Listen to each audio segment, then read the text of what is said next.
England की Tudor महारानी Elizabeth प्रथम हो या सोवियत संघ के नेता जोसेफ स्टालिन, स्मॉल पॉक्स के बदनुमा दागों से बड़े बड़े न बच सके। कहा जाता है कि इन दोनों ही चेहरों पर इस रोग की मवादी मसूरिकाओं ने ऐसे निशान छोड़े थे कि एलिजाबेथ उन्हें छिपाने के लिए खूब मोटा मेकअप करती थीं और स्टालिन के चित्र उन्हें हल्का करने के लिए टचअप किए जाते थे। विश्व स्वास्थ्य संगठन ने 1980 में इसे उन्मूलित घोषित कर दिया, यानी अब आपको इसका एक भी रोगी पूरी दुनिया में कहीं दिखाई नहीं देगा।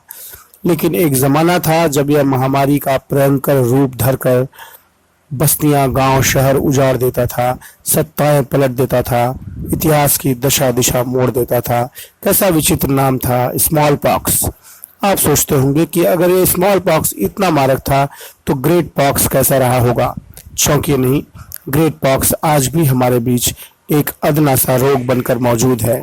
जी हाँ, सिफिलिस नामक गुप्त रोग को ग्रेट पॉक्स के नाम से जाना जाता था। फिर जब से पेनिसिलिन की खोज हुई तब से उस एंटीबायोटिक ने ग्रेट पॉक्स को शेर से लोमड़ी बना डाला। उसका उन्मूलन तो नहीं हुआ, लेकिन अब उसके मरीज विरले ही मिलते हैं। एंटीबायोटिक का एक इंजेक्शन लगा नहीं कि सिफिलिस के बैक्टीरिया नष्ट। खैर, वापस हम स्मॉल पॉक्स पर आते हैं, जिसका मेडिकल नाम दरअसल वेरियोला था।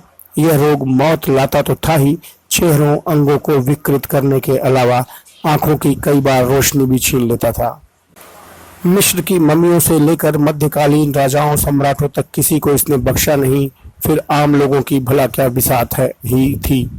यह रोग विषाणुओं से फैलता था जो हवा से उड़कर एक रोगी से दूसरे में पहुंचते थे।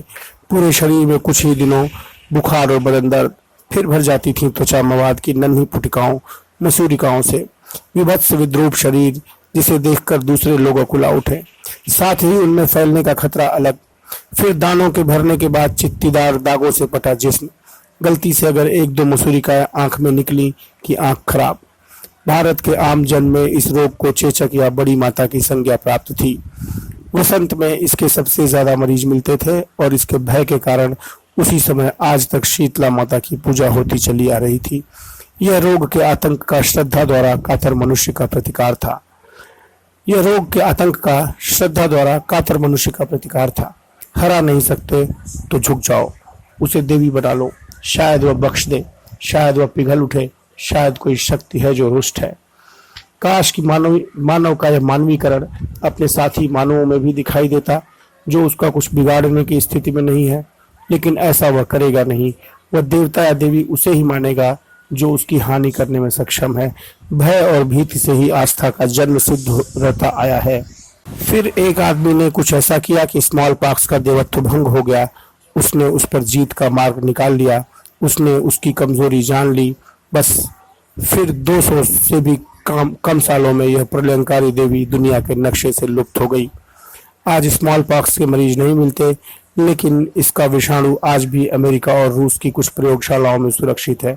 कारण आप जानते हैं, कभी युद्ध होगा तो उसका प्रयोग किया जाएगा आप पर, हम पर, जनता पर जैविक हथियारों के रूप में। यह विज्ञान का सत्ता द्वारा अनुचित अमानवीय इस्तेमाल है। लेकिन कौन बोलेगा, और बोलेगा तो क्या सुनने वाले सुनेंगे भला।